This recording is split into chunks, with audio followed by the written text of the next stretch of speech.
right, here's our next chapter for Junie B, Chapter 2, Candy Corn. That afternoon, I zoomed to my house from the bus stop, and I ran into my front door as fast as lightning. Tattletale, Tattle-E spells tattletale, I hollered. After that, I used the word in a sentence. Tattletale. May is a big fat tattletale. I heard my grandma's voice. Junie B, honey, is that you? She called. I'm in Ollie's room. Come back and see us.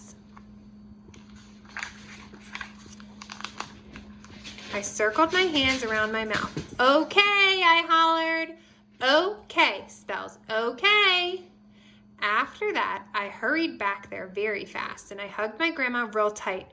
Did you hear me spell tattletale, I said? I looked that word up in my dictionary at school, on account of May tattletaled on me today.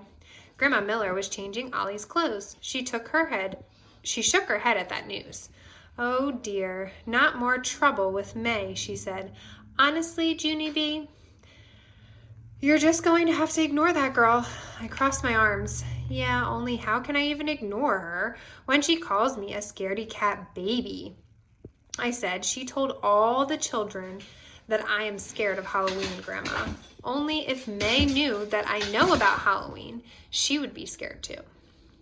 Grandma looked curious at me. What are you talking about? She asked. What is it that you know? I swallowed very hard. Then I made my voice quieter. I know 5 scary secrets. That's what I know, I said. Only I'm not even allowed to tell anyone, or else my head will turn into a wart. Chills came on my arms. Polly Allen Puffer told me that, I whispered even softer.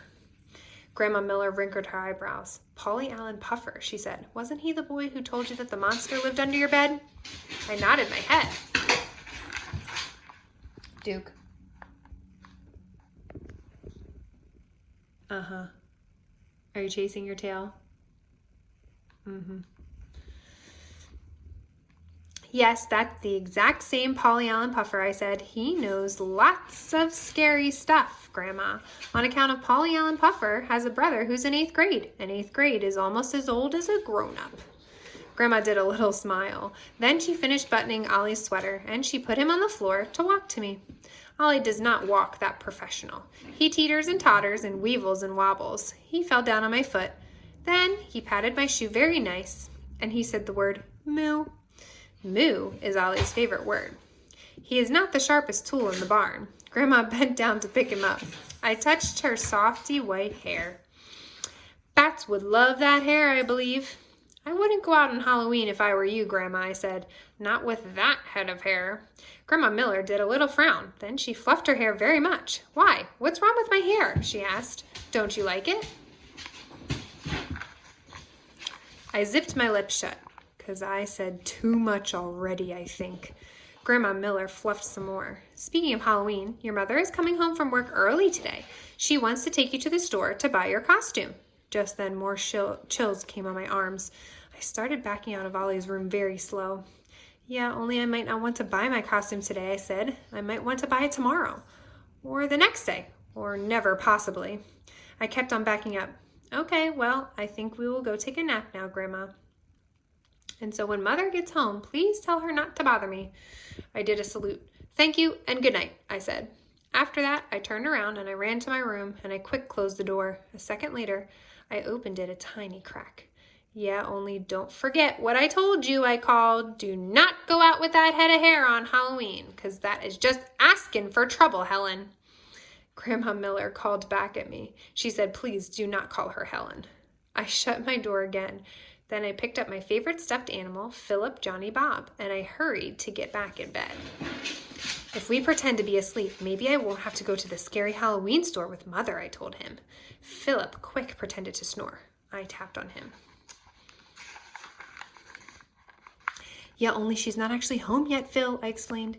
Please, I need to tell you the 5 scary secrets, because I can't tell them to real actual people. But you don't count, probably, because your ears aren't really real. Philip Johnny Bob felt his ears with his right foot. Really? You're kidding me, he said. My ears aren't real? Are you sure? Because they really, really feel real, don't you think? I felt his ears. Yes, Philip, they do feel real, but they're just made out of cloth. Philip Johnny Bob kept feeling his ears, and so finally I had to take his foot away.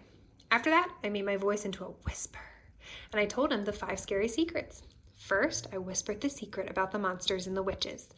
Then I whispered the secrets about the pumpkins and the bats and the cats. And finally, I whispered the secrets about how candy corn is not actually corn. No, he said, that can't be true. Candy corn has got to be corn. It has corn right in its exact name. Plus, it even looks like corn, kind of. And so if it isn't corn, what kind of vegetable is it? I did a shrug. I don't know, Phil. I said, it can't be peas, because peas are roundish and greenish. Right, said Philip. And if it can't be carrots, because carrots are longish and crunchiest. We thought some more.